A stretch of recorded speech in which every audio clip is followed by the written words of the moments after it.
out that I don't want you here. It's something about the way you stare. I went to Sweetgreen for the first time and fell in love. Like, damn, I gotta try this at home. Hey guys, it's Chellina Achol, the Sudanese mommy. Ayy! Welcome back to my channel. For today's video, I'm gonna be making a copycat version of the chicken pesto Parmesan salad that they have at Sweetgreen. Sweetgreen is one of the best salad spots ever. It's like they have crack in their food. And that dressing they use, is to die for. If you've ever tried a Sweetgreen salad and you're interested in trying this recipe at home and making it yourself, follow along and I'll walk you guys through how I make this recipe at home. But first off, let's start with seasoning our chicken. Here I am marinating my chicken with just 4 simple ingredients: garlic powder, adobo seasoning, creole seasoning, and black pepper. Paprika is a very important ingredient, but my creole seasoning has that in there, and the Goya seasoning is like an all-purpose seasoning. It would have been smarter if I had just cut my chicken first before seasoning it, but I kind of went backwards with this part, put the seasoning on top of it, and then cut it. Don't be like me.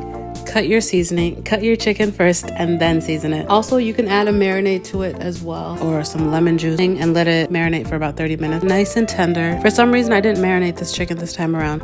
I don't know why. Sweetgreen's chicken is cooked to perfection. A lot of times, even me, I'm guilty of this. As Black people, we overcook our chicken, overdone with flavor. It's not necessary. It really is not. It doesn't have to be that deep. And let the natural flavors of the chicken shine through. But yeah, if you're enjoying this video so far, please subscribe. Consider joining the family. I'm still a growing channel and I would totally love your support. I'm also on my health journey and trying to be more conscious of the food that I eat.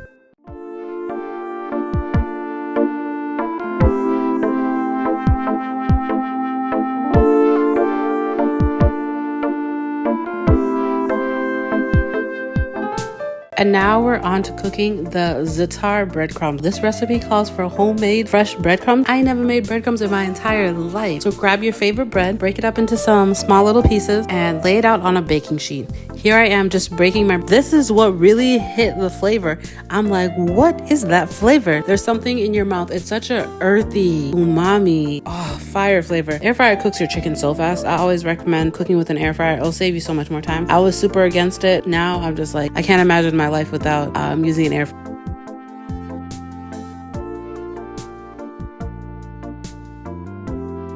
Okay, so back to the breadcrumbs. I have it laid out on a bread sheet and then drizzling some olive oil across the top of it. The za'atar seasoning is like a blend of, I'll show you guys at the bottom. Samak is the most important ingredient in there, which is weird because samak in Arabic is fish, but it's a spice. It's a Middle Eastern spice. I got this spice at this local high-end grocery store called Kowalski. There's a couple across the metro area. So yeah, here I am sprinkling some za'atar on top of it before and massaging it all together before I put this in the oven to get toasty. Surprisingly, making your own breadcrumbs doesn't take that long at all. I think it took about 10 to 15 minutes, if that. I went ahead and put the breadcrumbs in the oven. So yeah, just cook the breadcrumbs for about 10 minutes and watch until they're golden brown and crispy, and you're good to go.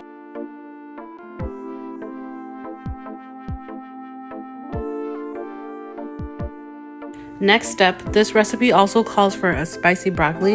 If you don't really like spicy food, you don't have to put spice on top of it, but here we are washing our broccoli. You can also just season your broccoli with garlic and black pepper and a little salt, nothing crazy. Here on this side, we're gonna add all the flavors. First things first, I'm gonna chop off the stem of the broccoli and break it up into small bite-sized pieces. That's one thing I really hate about salads, if they're just like really big chunks of pieces and it just takes forever to chew. I'm just like, bruh, you feel like a cow chewing all day.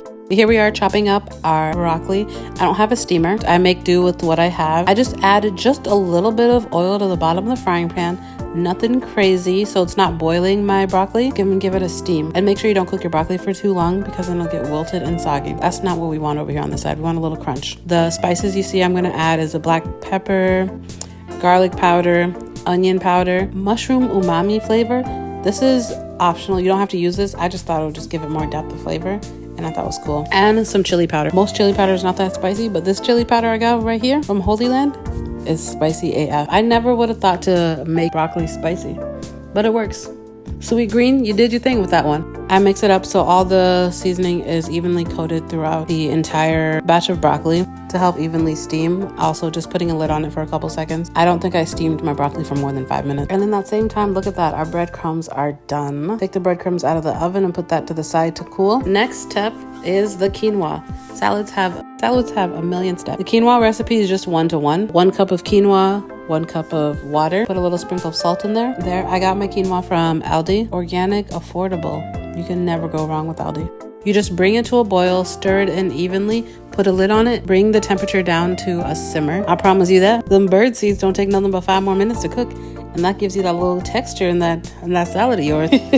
Here we are with the tomatoes. Tomatoes are very hit or miss with me, so if you're not a big tomato person, you can opt out of these. This recipe has a really good pesto vinaigrette. The pesto vinaigrette, I'm a sucker for some basil. The pesto vinaigrette makes the tomatoes worth it. Now we're gonna rinse off our spinach, the base of our salad. Iceberg is a punk. Got no fiber, got no nutrients, got nothing. Get them dark leaves, kale or spinach. Get you some spinach. Rinse that off, making sure there's no critters floating around in there. Thoroughly rinse and wash off, shake out the water. And now we are gonna be making our dressing. Gotta be precise. For the dressing, we're using olive oil. I have a little sample of the dressing from my lunch, so I'm trying to match that flavor. You know, maybe a little bit this, a little more that. I found a pesto vinaigrette recipe on Pinterest. I'll have it linked down below. Here we are just recreating that recipe. Start with some pesto. Pesto, olive oil, balsamic vinaigrette, Dijon mustard, and honey. I'm lying. That's not the end. And also lemon juice. One recipe called for mayonnaise, but I wasn't really up for trying mayonnaise, so I tried it first without it, and then I think it was too bitter, and then the mayonnaise helped cut some of that flavor, which was really nice. Oh, let's not forget the black pepper and salt. Squeeze in a little lemon juice. This NutriBullet I got from Target. I'll also have that link down below. Got it on sale. Throw some garlic in there.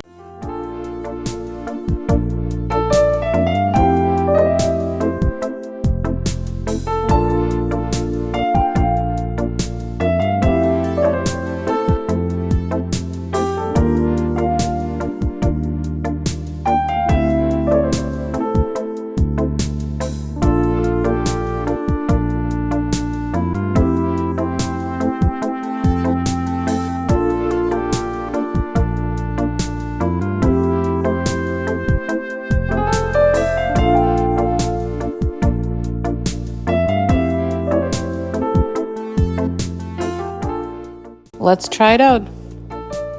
Like I said, the first batch was a little more bitter or salty compared to their dressing that they have at Sweetgreen. So I added some mayonnaise to it to make it a little creamier. I don't know why I was on the fence about adding mayonnaise to it. Maybe because I'm lactose intolerant? Maybe. And yeah, that is it. But yes, let's build the salad. The best part, lay down a bed of spinach. My spinach is still dripping over here. Evenly paste that out. And then I put each ingredient on one side of the bowl. And then here is the quinoa. I mentioned I used 1 cup of quinoa, but I ended up having too much extra quinoa. So maybe a half a cup. Maybe if you're doing this for a week's worth of food, do a half a cup of quinoa. And then we got the tomatoes on one side. And here's the chicken.